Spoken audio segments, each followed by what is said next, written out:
Always welcome साथियों, digital class हमेशा आपके साथ। इंजीनियरों, अपनी मशीन डिज़ाइन की सीरीज चल रही है। जो भी कंटेंट अब तक आपने पढ़ा है और आगे इस वीडियो में पढ़ने वाले हैं, सारा कंटेंट आपको पीडीएफ फॉर्मेट में अवेलेबल है। जिस तरह से मैकेनिकल इंजीनियरिंग की अन्य सीरीज, जनरल नॉलेज की अन्य सीरीज कंप्लीट अवेलेबल है।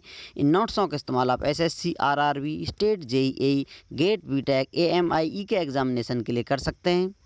इससे पिछली वीडियो में साथियों हमने जाना था पेट्रोव्स इक्वेशन के बारे में, किस प्रकार से इक्वेशन होती है, किस टर्म को क्या नाम से जाना जाता है और किस किस चीज़ को हम विचार कर चलते हैं, कंसिडर कर लेते हैं। जो न्यूमेरिकल डाटा आपको दिया गया होगा उसको सॉल्व करने में आपकी आसानी से हेल्प कर पाएगी। और उसी के साथ साथ हमने फ्रिक्शनल टॉर्क या लॉस इन टॉर्क के बारे में जान लिया था। अब आते हैं साथियों, टॉर्क में लॉस हो रहा है, लॉस इन पावर, पावर में भी लॉस हो रहा होगा जो फ्रिक्शन लग रहा है उस वजह से। तो पावर का फॉर्मूला होता है power is equal to 2π/NS/T।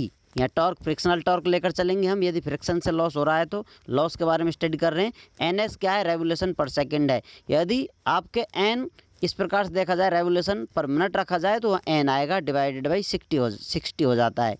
तो पावर का फॉर्मूला आप सेकंड में रख सकते हैं, आप चाहें तो मिनट में रख सकते हैं। जैसा कि यहाँ रेवोल्यूशन पर सेकंड है, इस फॉर्मूले से आप रेवोल्यूशन पर मिनट निकाल पाएंगे। तो power is equal to 2π/NS/TF। ये फ्रिक्शनल टॉर्क हम यहाँ पर रखेंगे क्योंकि लॉस के बारे में बात कर रहे हैं। तो यहाँ पर भी TF आपका आएगा। टॉर्क जो फ्रिक्शनल टॉर्क है उस पर स्टडी की जा रही है। तो 2π/NT डिवाइड बाई 60। अब हमने देख लिया लॉस इन पावर। अब हीट जनरेशन देखना चाहेंगे, क्योंकि लॉस हो रहा है, फ्रिक्शन हो रहा है तो ज़रूर हीट जनरेट हो रही होगी। हीट जनरेटेड हो गई है, किसके बराबर है? Loss in power due to friction. जो फ्रिक्शन से पावर लॉस हुआ है वो पावर ही हीट जनरेट कर रही होगी, तो ये इसके बराबर होगी, आप कह सकते हैं। तो अब इसको यदि आप फॉर्मूले में रखना चाहें या फिर इन भावनाओं को शब्द देना चाहें तो किस प्रकार से लिख सकते हैं? Hg is equal to 2π/NS/T। क्योंकि ये दोनों बराबर हैं, हीट जनरेटेड हुई है वो किसके बराबर? पावर की वजह से। जो पावर में लॉस हुआ है वही हीट में कन्वर्ट हुई होगी।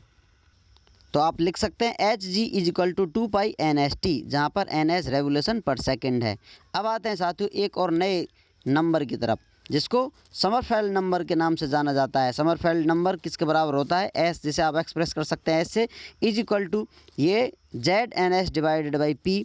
और नेक्स्ट टर्म आती है R डिवाइडेड बाई CR, जिसका होल स्क्वायर है। यहाँ स्क्वायर लगा हुआ है। यहाँ पर इन सभी टर्मों के बारे में लगभग आप जानते हैं। डायनेमिक विस्कोसिटी, रेवोल्यूशन पर सेकेंड, P प्रेशर है, R रेडियस होती है और ये CR क्या है? रेडियल क्लियरेंस होता है। ये टर्म आपने देखा होगा कॉमनली आ जाती है। तो इस टर्म को किस नाम से जानते हैं? इसको अलग से बियरिंग कैरेक्टरिस्टिक नंबर के नाम से जाना जाता है। ये डायमेंशनलेस क्वांटिटी है जिसमें कोई आपको डायमेंशन नहीं मिलेगी, सिर्फ ये नंबर है। मान लेते हैं 3 है, 33 है, इस प्रकार का कोई नंबर गिवन होगा आपके लिए।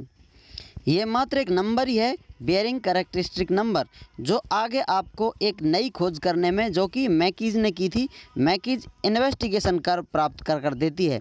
अब इस नंबर को किस प्रकार से इस्तेमाल कर सकते हैं? यदि रिलेशन देखा जाए मैकीज इन्वेस्टिगेशन कर्व में आप देखना चाहेंगे तो यहाँ पर आपको नज़र आ रहा है म्यू, दूसरी तरफ ये बियरिंग कैरेक्टरिस्टिक नंबर आ रहा है। इन दोनों को रिलेटेड स्टडी करेंगे तो आप ग्राफ ड्रॉ कर सकते हैं। अध्ययन कर पाया, इन्वेस्टिगेशन कर एक कर्व निकाला, इसी कर्व को, जैसा ये आपको नज़र आ रहा है, इसी कर्व को मैकीज इन्वेस्टिगेशन कर्व के नाम से जाना जाता है। तो आइए जानते हैं ज़िंदगी में इसका क्या रोल है, क्यों ये कर्व बना दिया गया है आपके लिए।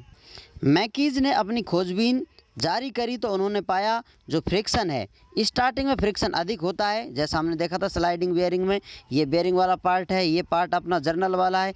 स्टार्टिंग में डायरेक्ट कांटेक्ट होता है तो जो फ्रिक्शन होता है मैक्सिमम होता है। उसके बाद पार्शियल कांटेक्ट होता है, यहाँ आ जाता है। उसके बाद ये कहीं चलता है किसी जगह पर, तो वहाँ पर आपको मिनिमम फ्रिक्शन देखने को मिलता है क्योंकि कांटेक्ट ब्रेक हो जाता है। लेकिन फिर भी आप स्पीड बढ़ाते जाते हैं तो लुब्रिकेंट से फ्रिक्शन होने लग जाता है। फ्रिक्शन तो हवा से भी हो जाता है, जैसे तारे टूटकर पृथ्वी पर आते हैं तो बीच में ही जो अपना वातावरण है उन्हें नष्ट कर देता है। तो हवा के बजाय यहाँ तो लुब्रिकेंट इस्तेमाल किया जा रहा है, फ्यूल है, तो ये तो फ्रिक्शन करेगा ही। तो ये रिलेशन देखा था। तो स्टार्टिंग में मैक्सिमम फ्रिक्शन देखने को मिल रहा है स्टार्टिंग पॉइंट पर। धीरे धीरे आप स्पीड बढ़ाते जाते हैं, पार्शियल कांटेक्ट होगा, फिर कांटेक्ट ब्रेक हो जाता है तो मिनिमम फ्रिक्शन आपको देखने को मिलता है। उसके बाद भी आप स्पीड बढ़ाते जाते हैं तो इस प्रकार से कर्व प्राप्त होता है आपका। अब यहाँ पर ये म्यू फ्रिक्शन वाला बता रहा है आपको, ये आपको बता रहा है समरफेल्ड नंबर या बियरिंग कैरेक्टरिस्टिक नंबर बता रहा है। अब यहाँ पर स्टार्टिंग यहाँ से हुई थी, बढ़ते बढ़ते यहाँ आ जाते हैं, मिनिमम पॉइंट पर फ्रिक्शन देखने को मिलता है। इसे बीटा से हम एक्सप्रेस कर रहे हैं, जो बता रहा है बियरिंग मॉड्यूलस। यहाँ पर मिनिमम फ्रिक्शन होगा। अब आप आगे बढ़ाते जाएंगे, इस रीजन में चलते जाएंगे तो फ्रिक्शन आपका बढ़ता जाएगा, या कहीं फिर से बढ़ना स्टार्ट कर देता है। अब इसे आप डिज़ाइन करना चाहते हैं, किसी स्पीड पर चलाना चाहते हैं, तो आप चाहते हैं कि मिनिमम फ्रिक्शन हो, लेकिन उतार चढ़ाव आए स्पीड में तो भी कांटेक्ट ना हो पाए। आप चाहते हैं कि कांटेक्ट हो ही नहीं, फ्रिक्शन आपका इस रेंज में बढ़ता रहे, कहीं घूमता रहे, आगे पीछे हो जाए, लेकिन यहाँ नहीं आए। यहाँ आएगा तो पार्शियल कांटेक्ट होगा, फुल कांटेक्ट होगा। तो इस प्रकार आप कह सकते हैं डेंजर जोन है। सेफ जोन के लिए, सेफ पॉइंट के लिए आप कहीं यहाँ पर आपके फ्रिक्शन को मेंटेन कर रखना चाहेंगे, फ्लक्चुएशन से बचाव करने के लिए, जिससे आपका जर्नल सेफ रहे, बेयरिंग भी सेफ रह पाए। यहाँ आपको स्टार्टिंग फुल कांटेक्ट नज़र आ रहा है, इस पॉइंट पर फुल सेपरेशन हो गया है। आगे आप बढ़ाते जाएंगे, फ्रिक्शन बढ़ता जाएगा, लेकिन कांटेक्ट नहीं हो रहा है, तो सेफ रीजन है, सेफ पॉइंट है। तो फॉर सेफ ऑपरेशन के लिए ZNS डिवाइडेड बाई P किसके बराबर रख सकते हैं आप? यहाँ बीटा है 3P, क्योंकि हो सकता है स्पीड आपकी फ्लक्चुएट कर जाए फिर भी इसको क्रॉस ना कर पाए, तो आप रख सकते हैं 3 बीटा इज टू 15 बीटा। इस नंबर को आप बेयरिंग कैरेक्टरिस्टिक नंबर को 3 बीटा से 15 बीटा तक रख सकते हैं, जैसी आपकी रिक्वायरमेंट है, या जैसे आपके फ्लक्चुएशंस हैं उन फ्लक्चुएशन से सेफ्टी के लिए आप रख सकते हैं। Depending upon fluctuations of speed of journal की जो स्पीड है उस पर ये डिपेंड करता है आप कितनी रेंज रखना चाहते हैं, कितनी रेंज वेरिएशन दे सकती है। सेफ रीजन के लिए इसे आप डिज़ाइन कर रख सकते हैं, या इसको ध्यान में रखकर आपको बेयरिंग को चला सकते हैं। उम्मीद करते हैं विद्वानों, वीडियो में दी गई अब तक की जानकारी आपको अच्छे से समझ में आई होगी।